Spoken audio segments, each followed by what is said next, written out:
Hi, welcome to my shop. My name is Frank DiDomizio and I'm a woodturner.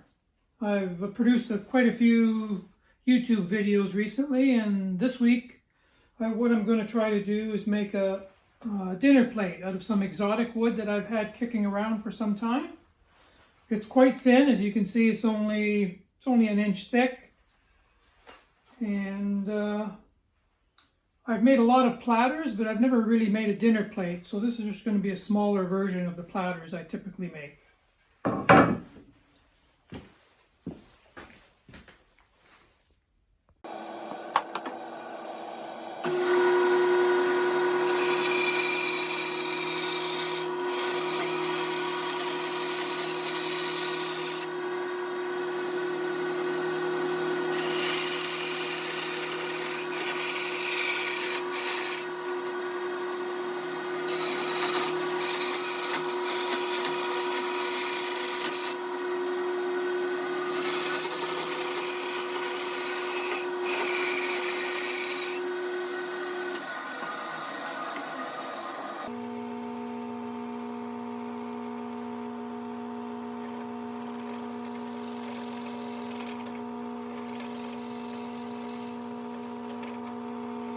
I'm just drilling a shallow hole in my blank,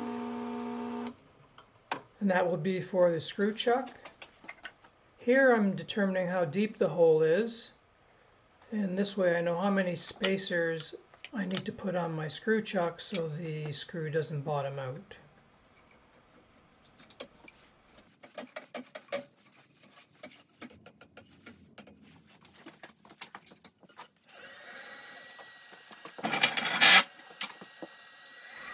It's always safest to use the tailstock if you can to support your work. So I'm going to start out by just making the blank totally round, and here I'm using a 1/2 inch bowl gouge on the outside surface to round up the blank.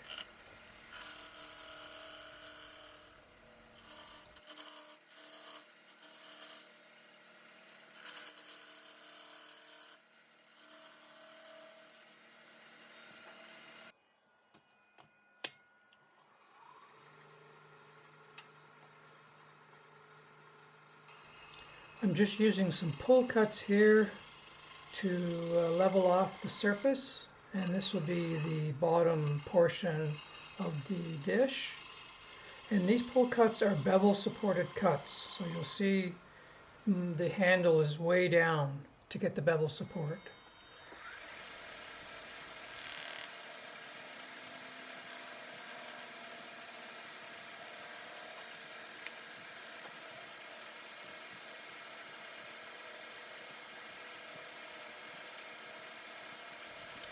I'm just marking the base and the position of the mortise.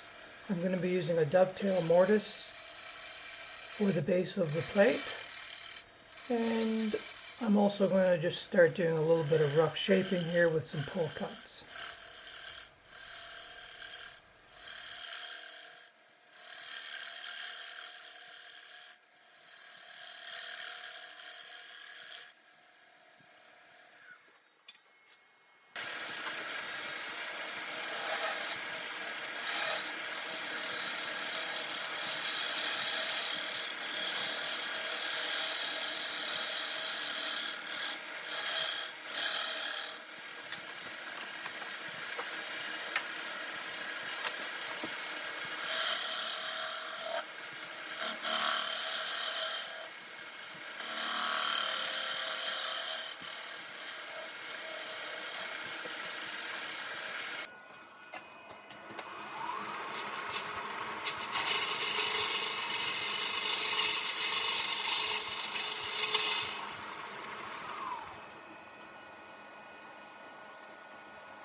I'm going to use push cuts with the same 1/2 inch bowl gouge to try to do some final cuts. Now this material is not cutting as well as I'd hoped, and it's chattering a little bit, so I'm going to use the negative rake scraper to get rid of any little bumps.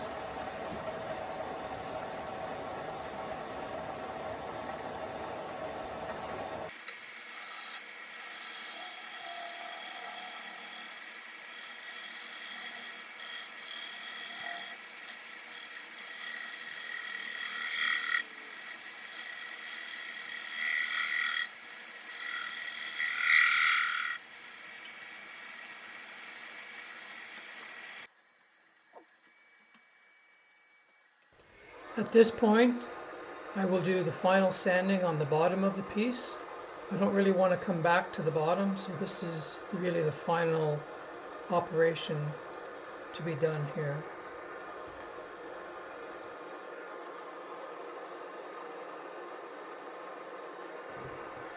I've used a combination of hand sanding and power sanding, and you'll see I have my dust collector there. It's really important to keep the dust out of your lungs, especially with these exotic woods.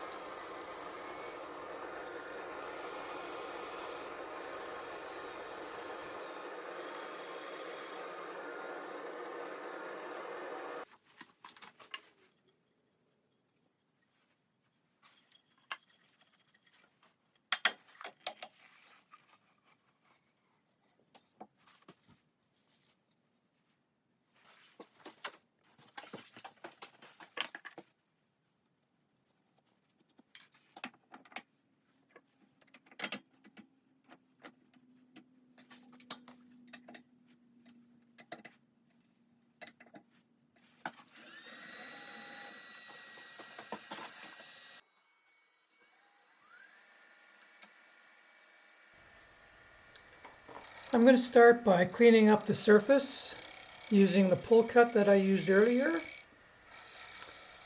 And then when the surface is cleaned up fairly well, I will mark out the location of the outer rim.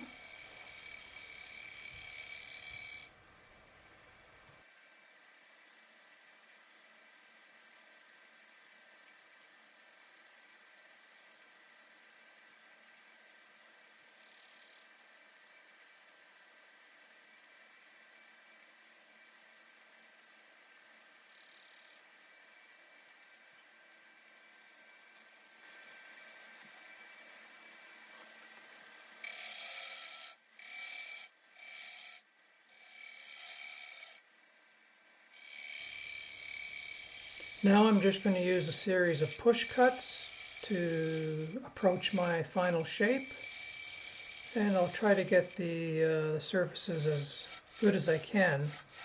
But as I mentioned before, this material is not cutting as cleanly as most woods, so I'm probably going to have to go over some of the surfaces with the scraper. And the scraper on this material is doing a pretty darn good job actually, without a lot of tear out.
With the grain on the bottom of the dish here being very flat, you're almost cutting into end grain. So these bottoming bowl gouges work fairly well when you're cutting flat surfaces like this on the bottom of a bowl.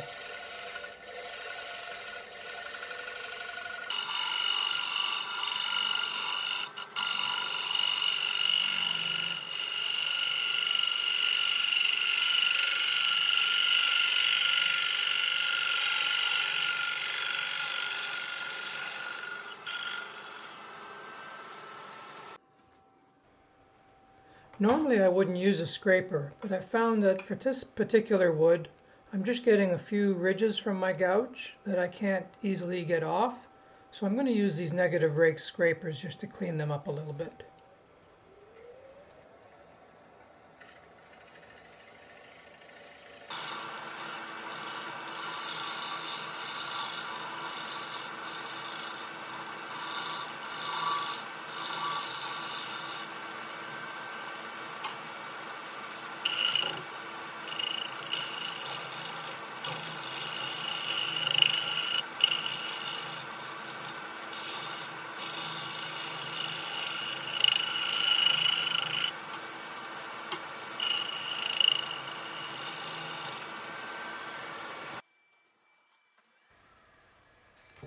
Now I'm going to power sand and just work through the grits from 120 down to 400.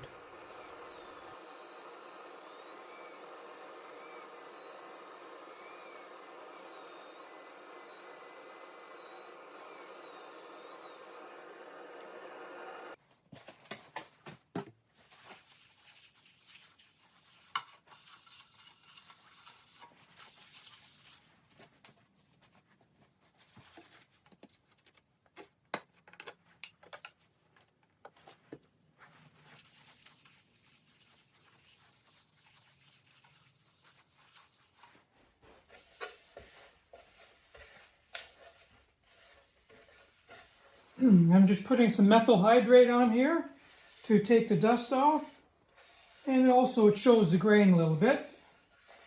Plate's all finished. It's around an 11-inch plate.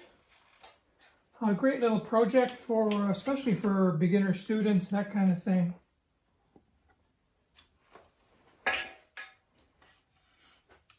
There we go. Looks pretty nice.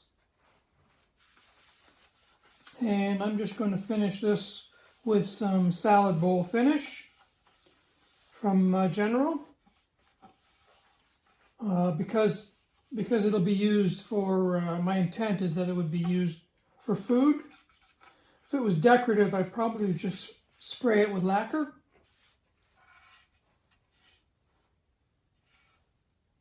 Yeah, it looks pretty nice.